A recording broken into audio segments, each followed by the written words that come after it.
Hello everyone. Thanks for joining us on our beautiful little video here. We're in the office of the barrel room of Old North State Winery. This is Chef Chris, Sam Ed. We're here to virtually taste wines with you like we do every single week. We have like 100 videos or something. Oh my goodness, this is crazy. We looked at it the other day.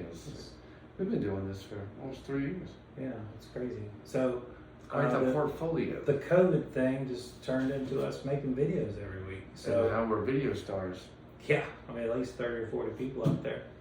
On that note, please share and like. And comment. And comment, yeah. And subscribe. And subscribe, yeah, all those great things. So we don't do it for the the notoriety. We do it just because we have people out there that can't be here with us every Thursday at 6 p.m.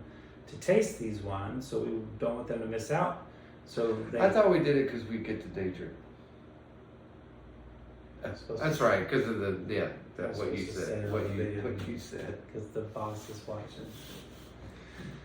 This is research and development. You know, this is where research and development. This is where editing would be really useful, which we do not edit any of these videos. They're all natural, authentic, and there's only been one misstep.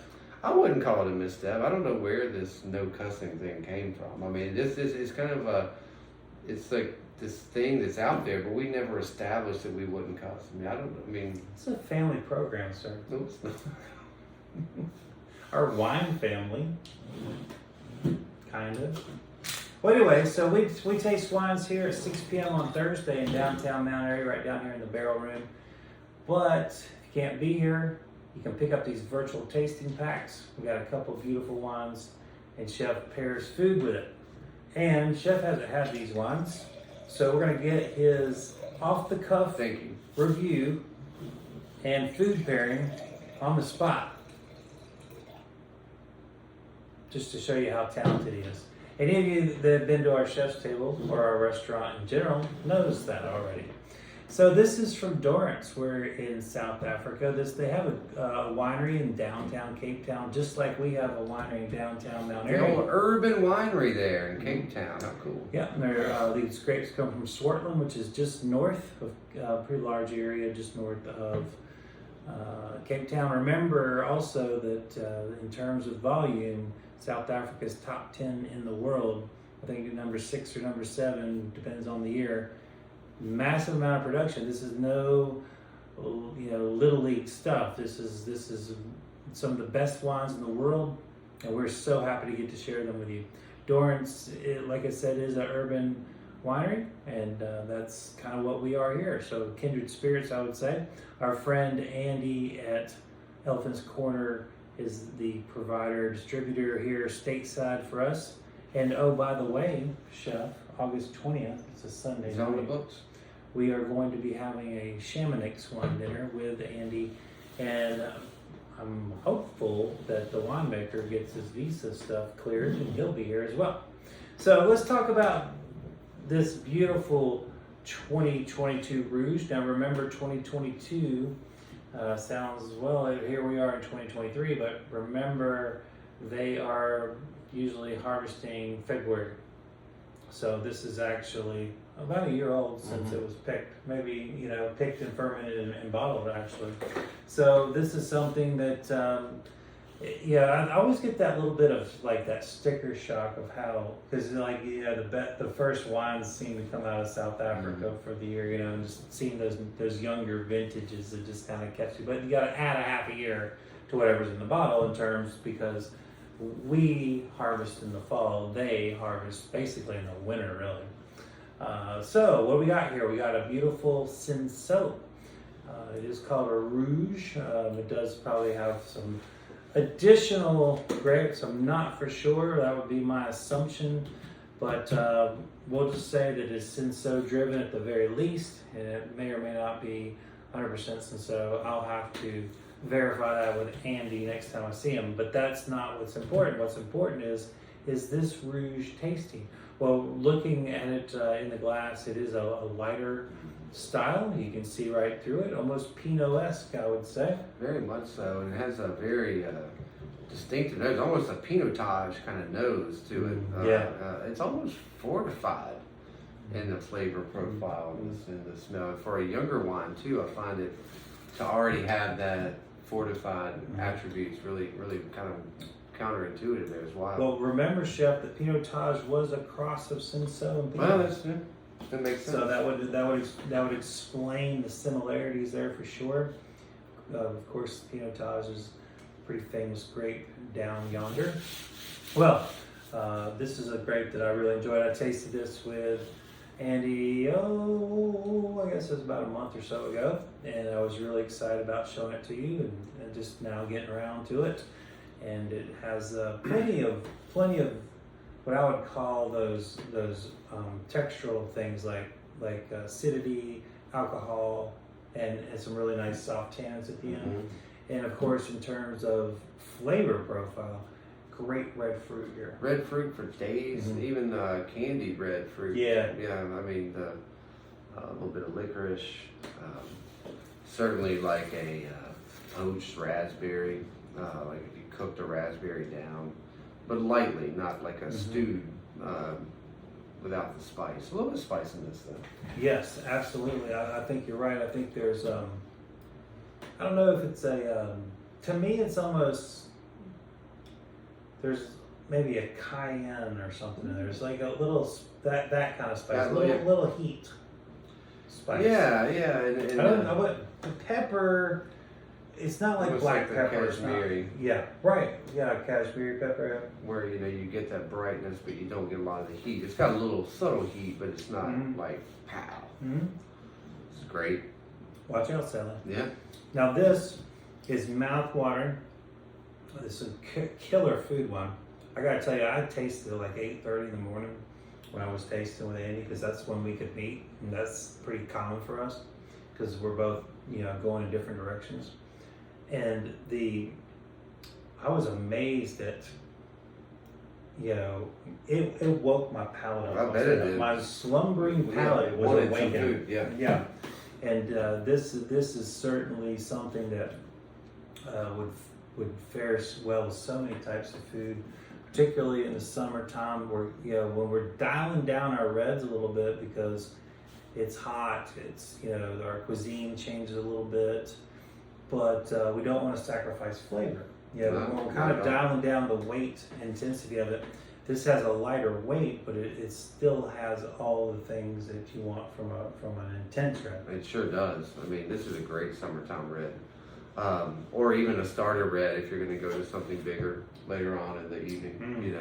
As the sun goes down, if this was kind of your red to kick the evening off or the afternoon off, and then you had something a little bigger later, it's the way to go.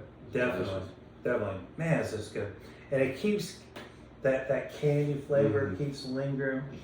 I kind of find myself smacking my lips a little bit, and I really just want to keep going back to it. It's one of those wines that just says, have another sip, have another sip, have another sip.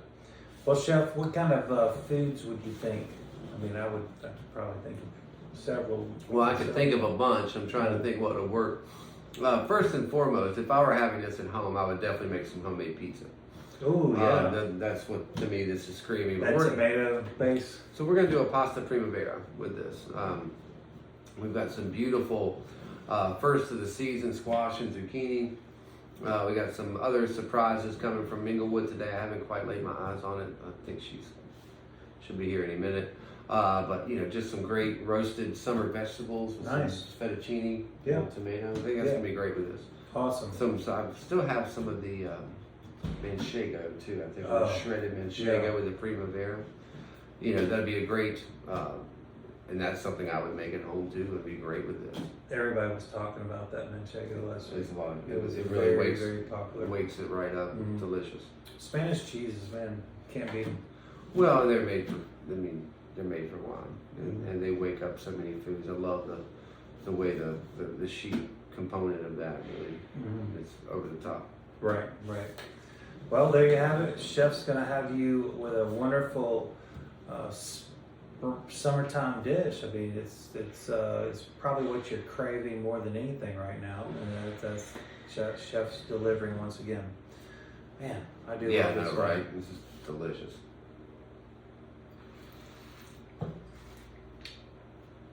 part of me wants to pound it, and part of me wants to just savor it. Well, you can't go wrong. Yeah. I don't think there's a bad decision. I think you can savor it and you can intermingly pound it whilst savoring it. I think that Cinsault is unheralded in terms of the general wine community, and I think it's wines like these that really remind me of how great Cinsault is as a standalone. As a standalone, because it always has the label of a blender. Right, and yeah, I'm not 100% sure if this is 100% Cinsault or not, and I apologize for not knowing the answer. Well, but it is Cinsault driven, without a doubt. I would think if it were 100%, they'd just call it Cinsault. But since they call it Rouge, it makes you think Makes it's me blended. kind of, I'm just but let me tell you, it tastes like Cinsault. It's that if it walks like a duck talks like a duck. Well, I mean, they put it on the label, so you know it's driving. I mean, it's certainly Yeah. driving, but they probably snuck a few things in there. Who knows? Another under $30 wine that just is elegant and delicious. I mean, it just brings so many things, checks so many boxes. It does. I think the Rouge may be a marketing thing too. Could Because certainly if be. you threw Cinsault on the front, it might throw off somebody who's not used to that varietal. It's going to drive them on to the next part of the aisle. I know some people they think you have to have like a cork to be an elegant wine. Forget it. Those days are gone. Gone. This wine gone, is gone. this wine is elegant. I would, it would, if you like Northern Italian wines or Burgundy wines, this is going to go into that elegant level. You betcha. I believe. That's what I like about Well, it. the complexity, the acid, the pepper, the fruit, the brightness, the tannins. I mean, it's got everything that a elegant complex wine. Well, it is an elegant complex wine, but comparatively, the things you would look for in something to that. But of course, it's coming in way under what you would. You'd only have to go 50 plus to get that checklist. So Yes. another incredible value. Yes, absolutely. And thank you again, Elephant's Corner, for introducing us to another great winery. All right, so speaking of great wineries, one of the most famous wineries in America, L'Ecole, is number 41. Of course, this is that famous schoolhouse that I would say iconic. Iconic, absolutely. And we are having their 2019 Merlot. Thank you. Of course, if you haven't had Merlot from Washington, well, Where you been? it's time. It's time to catch up with the rest of us. Of course, Columbia Valley is the most famous winemaking region of Washington State. And I don't know what the percentages are of the wine that comes out of that state, but remember this: Washington State is the second biggest in production of all the states. So, And one of the largest states in the union too. I It's mean, a big it's state. deceptively It's big. I deceptively mean, large, I think that's right. you have the areas there. You have Columbia and Walla Walla, and all these famous little areas are kind of like this, and then there's like Washington. Yeah. I mean, it's there's a lot of room to grow there. Absolutely. This is one of the oldest wineries from Washington State, going back to the early 80s. And believe it or not, that's about when wine started in Washington State for the most part. I mean, I'm sure there's some exceptions, but things were fairly uncharted territory in Washington State. We just read something that a Washington State wine from Red Mountain just got a 100 point perfect score. Yeah. So this is an area that's growing quickly in terms of in such a short time. We're from the 80s to now, there's 100-point scores in Washington State. You're seeing, about 4.5% of all the wines are coming from Washington State now in terms of percentage of wine in our country. And I think 80% is from California, so just for contrast. But it's risen to the top of the other states in terms of production. And you're seeing lots of famous wineries buying up land, making second labels there because they're seeing what is possible there. If the amount of dollars that are pumped into Napa or pumped into Washington, you would quickly see it could be the next great wine region of the world, not just of the United States. So I think it will be. Just because it doesn't. You're not on the beach. You're not in the middle of all that California-esque things. it's out in the desert. Yeah. Yeah. So I mean, it's like with Napa, it's as much about wine tourism as it is the wine. Sure. But when you see folks like Paul Hobbs and all these other top producers gobbling up land, there's something big. There's something to it for sure.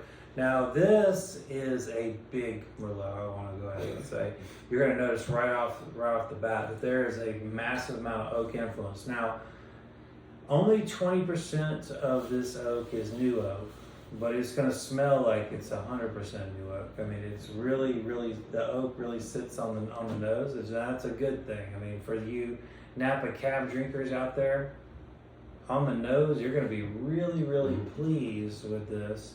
I also want to make note that this is a pretty dark for a Merlot, and big extraction on this. We find that to be pretty common. That Washington State wines tend to be darker than other places because, of course, they're getting more sun, about 2 more hours during the peak growing season per day.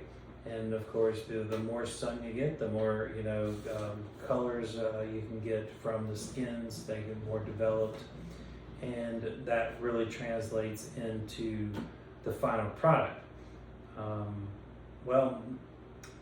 This is an iconic wine. I want to say that. So this is not going to be a big surprise for some of you, but let's dive in, Chef. Well, I can tell you that you're not going to see this level of silk at the hands of a lesser winemaker. I mean, the folks at L'Ecole been doing this a minute, and the level of silkiness on a wine this big with this fruit extraction, normally you'd have to wait 10 or 12 years to get this kind of balance, and they're getting it in 4.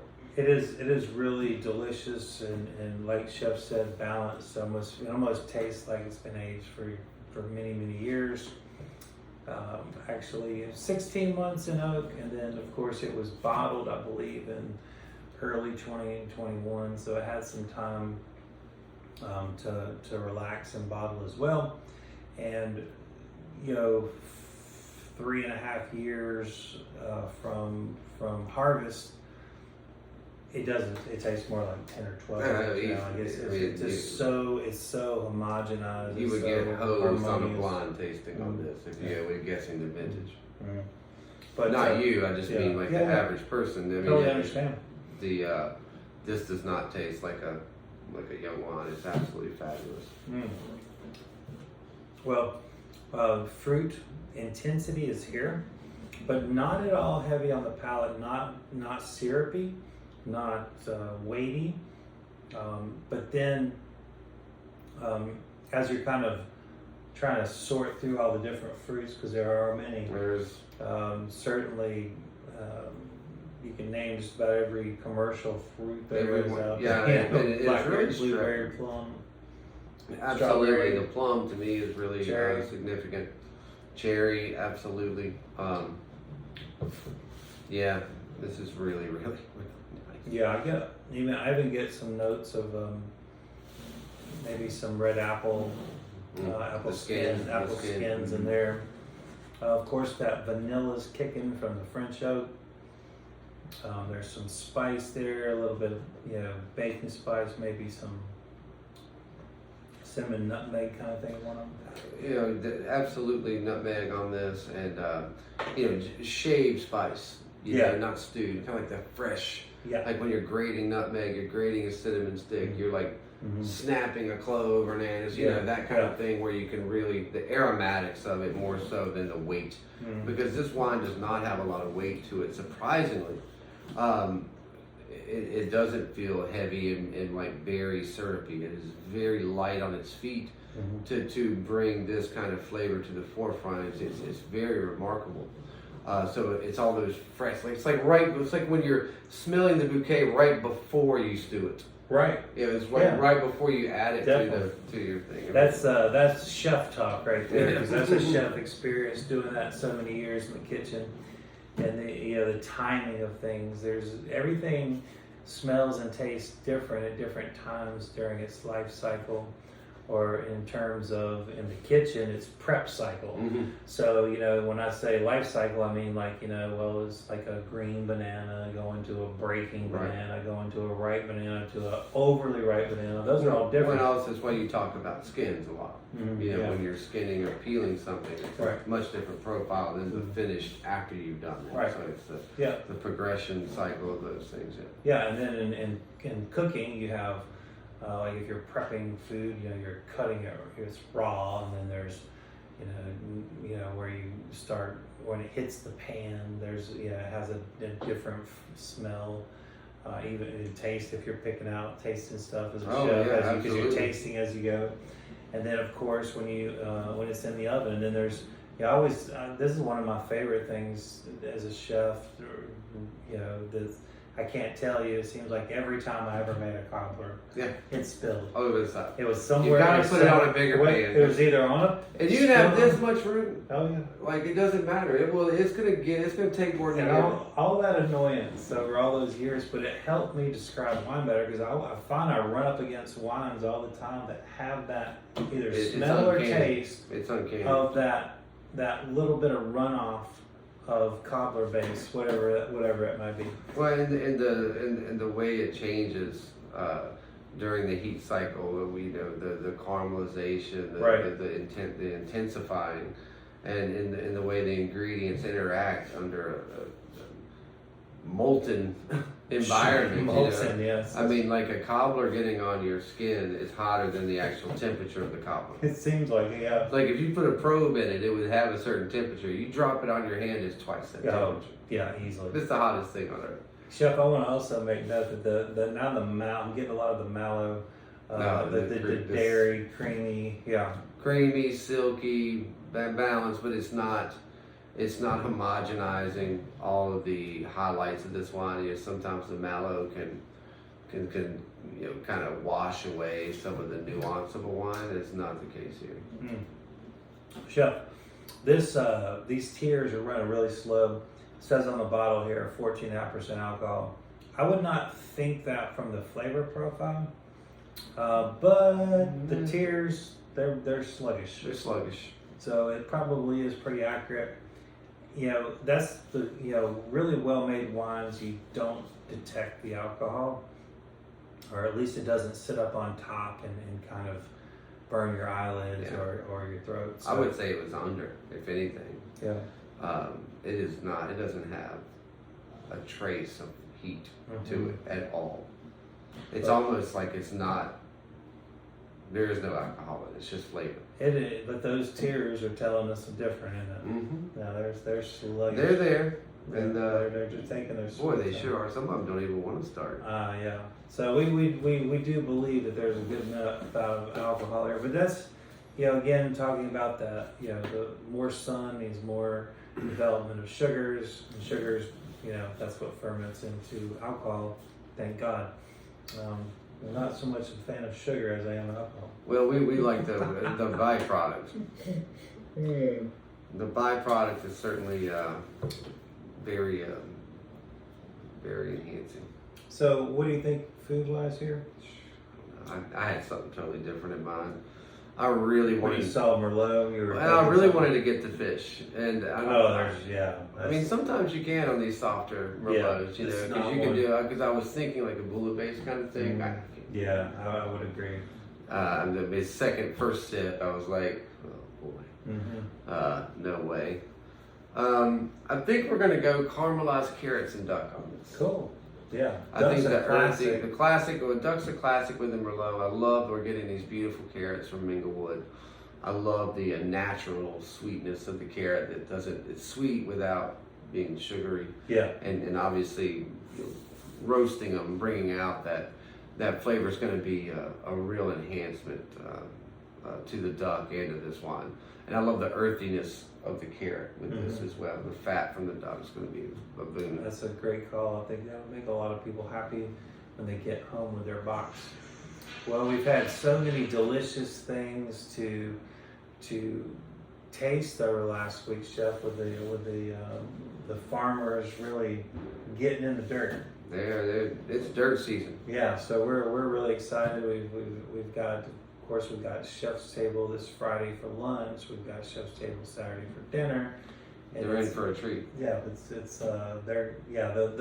the menu shift is going to be quite apparent. Yes, I mean, if we have anybody who's been earlier this year, it's going to be a real treat. Yeah. There's going to be a lot of lightness. Yes, yes. But not at the expense of flavor. Mm-mm.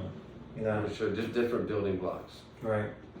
Well, we've had so much fun with tasting these wines, and for those of you that maybe didn't get these pickups, you can always come by the winery. We do have a wine shop set up where wines from Thursday night tastings kind of are showcased in the restaurant for a while. Oftentimes, these are wines will make it to our list, because we have such a positive, response on these wines. So, if for some reason you're watching this video and you're like, oh gosh darn it, I don't want to get to taste virtually. If you ever want to, you can come in and grab a bottle separately from the packet, and we can set you up there as well. And we certainly have more design for your bottle shop retail area. That's going to continue to get love and grow and become more of a presence. So I mean, you can never have enough wine. Yep, and one shift I've seen in the dining in the restaurant is everybody's on the deck now. They want to be out. You walk in the restaurant like, oh man, there's nobody here, but there's like 20 people there. They're They're all on the deck.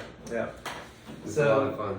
Come out, sit on the deck, have a glass of wine with us, or if you're just out shopping for wine, you can always swing by and pick up a couple bottles, and you can watch the video, one of these corresponding videos that we have so many of.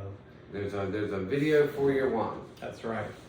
We appreciate you every single week for joining in, and yes, we're not internet sensations just yet. We are to you. But yeah, that's what really matters. We didn't do it for the glamour. We did it to day drink. I mean, to educate. Yes, educate. We'll catch you next week, folks, with 2 more wines. If you can make it here at 6 p.m. on Thursdays at Old North State Winery in the Barrel Room. See you next time. Thank you so much. Cheer up.